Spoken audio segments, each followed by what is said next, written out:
one of the biggest traps you can put out for yourself is to have a chewing gum in your mouth. 7.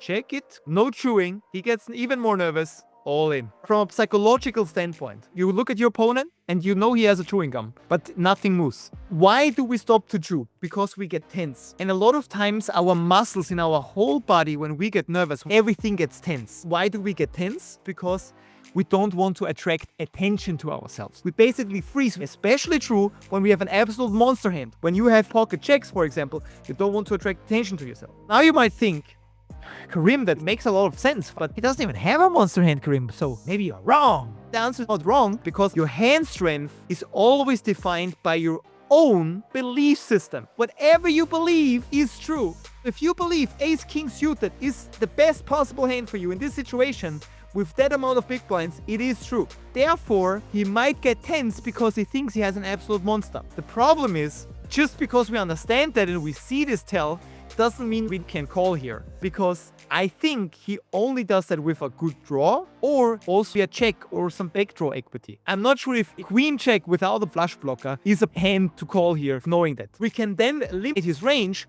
by monster draws, over pairs, we block the queens, kings are possible, aces are possible. Not sure if we have enough equity against his range, to be very honest.